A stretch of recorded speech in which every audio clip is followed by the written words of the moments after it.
Ambassador जिक्सथुल के चार आंखें नर्वसली ट्विच कर रही थी जब वो गैलेक्टिक काउंसिल के इमरजेंसी सेशन में एंटर हुआ। उसके क्रिस्टलाइन एक्सोस्केलेटन पर स्वेट ड्रॉपलेट्स फॉर्म हो रहे थे, एक rare occurrence for Viridian species के लिए। 3 साइकिल्स पहले जो इंसिडेंट हुआ था वो still haunting him. Order order! High chancellor Mordak ने अपना एनर्जी स्टाफ ग्राउंड पर स्लैम किया। काउंसिल चेंबर में 50 डिफरेंट स्पीशीज के रिप्रेजेंटेटिव्स साइलेंट हो गए, सबकी अटेंशन सेंटर स्टेज पर फोकस्ड। हम यहाँ गैदर हुए हैं, चांसलर कंटिन्यू किया, to discuss the unprecedented incident involving the human colony ship New Hope और उनका पेट। चेंबर में collective shudder गया, but ये word alone enough that it make most council members uncomfortable. Humans' domestication practices already controversial across the galaxy. Ambassador Zixthal reluctantly stood up. I was the lead contact specialist for the mission, Usan announced Kiya, his voice still shaky. मैं सब कुछ document किया है. Holographic display activate hui, showing the sleek human colony ship. New Hope beautiful the white hull with blue accents gracefully drifting through space. कोई भी नहीं assume कर सकता था कि इसके अंदर क्या horrors lurk कर रहे थे.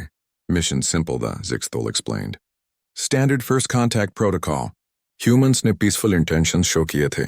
उनका representative, एक Dr. Sarah Chen बहुत cooperative थी. Children भी थे उनके साथ. Innocent, curious creatures. डिस्प्ले में एक सीन चेंज हुआ। काउंसिल मेंबर्स ने देखा एक small human child, probably 7 years old, brown curls and bright eyes के साथ, carefully holding something furry. Tab main use देखा, Zixthal whispered. The creature was unlike anything Council had ever catalogued. 4 legs covered in soft gray and white fur with piercing green eyes and small sharp fangs visible when it opened its mouth. Most disturbing of all, it was making a strange rumbling sound. Ye hai whiskers, little girl ने proudly announced किया था, stroking the creature. He's my best friend. Council chamber में gasp se ko हुए. The name itself was terrifying, Whiskers, clearly referring to the sensory apparatus visible around the creature's mouth. I immediately activated defense protocols, Zixthal continued, his memory crystal replaying the events. ऐसे creature को humans casually handle कर रहे थे. मैंने सोचा ये कोई trained war beast है. But then something unexpected happened. Hologram main little girl had sat down on the floor cross-legged and the creature, this Whiskers, had jumped into her lap. The rumbling sound became louder. Purring? Dr. Chen explained Kiya with a smile. Cats purr when they're happy. Cats. The word had sent chills through the contact team. I tried to warn them about the danger, Zixthal said, his voice growing stronger. मैंने कहा कि ये creature clearly dangerous है. Look at those claws, those teeth. But Dr. Chen, she laughed. The memory still confused him. Humans had laughed at his concern. She said something that still haunts me. Ambassador continued. She said Whiskers wouldn't hurt a fly. Well, actually, he might hunt flies, and mice and birds and, okay, maybe not the best example, but he loves Emma more than anything. The hologram showed the creature nuzzling against the child's face.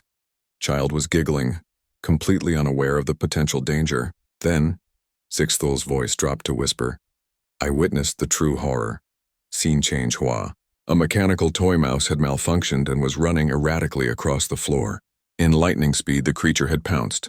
Claws extended, eyes dilated, moving with predatory grace that made several council members faint. Perfect killing machine, someone whispered from the audience. But then the display showed the aftermath. Whiskers had gently picked up the toy mouse in his mouth, carried it to little Emma and dropped it at her feet like an offering. Tail upright, still purring. The creature, it was playing, Zixthal said in disbelief. Millions of years of evolutionary perfection designed for hunting, and it was playing with a child. Dr. Chen's words from that day echoed in his memory.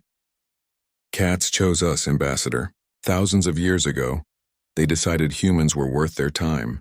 They're independent enough to survive on their own, yet loving enough to stay with us. They teach our children responsibility, compassion, and unconditional love. Council chamber में silence था. The implications were staggering. Humans, Zixthal continued, have taken apex predators and convinced them to be family members, not through force or genetic manipulation, but through simple love and care. A creature could easily overpower that child, but instead it protects her.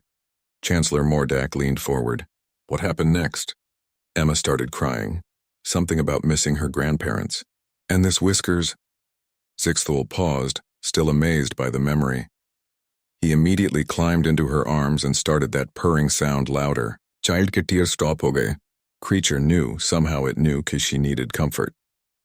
The truth was becoming clear to everyone present. Humans hadn't just tamed a predator. They had formed an emotional bond so strong that the creature actively cared for their well-being. There's more, Zixthul added reluctantly. Dr. Chen explained cats serve another purpose. They hunt vermin on their ships. Pest control. But Emma's cat is retired from such duties because Emma loves him too much to let him work. A collective realization washed over the council. Humans had convinced apex predators to not only live peacefully among them, but to actively contribute to their society while being treated as beloved family members. The psychological warfare potential, someone muttered. No, Zixthul interrupted firmly. I thought the same, but I watched them for 3 days. Ye warfare nahi hai, ye love hai, pure simple love. Humans ne ye achieve kiya hai without technology, without genetic engineering, sirf patience or kindness se. Chancellor stood up slowly. The motion before us today is to ban cats from first contact situations, correct? Yes, sir. Too psychologically disturbing for most species. Motion approved, Chancellor announced. However, I'm also putting forth a new motion to establish a formal study group on human-animal bonding practices. If they can accomplish this with apex predators, he didn't need to finish. Every council member understood. If humans could inspire such loyalty and love from creatures designed to kill, what else were they capable of? As the session ended, Zixthul thought about little Emma and Whiskers. Somewhere in space, a child was probably reading a bedtime story to her cat, who was purring contentedly in her lap. A perfect predator choosing love over instinct. The galaxy wasn't ready for cats, but perhaps, Zixthul thought with a smile, they weren't ready for humans either.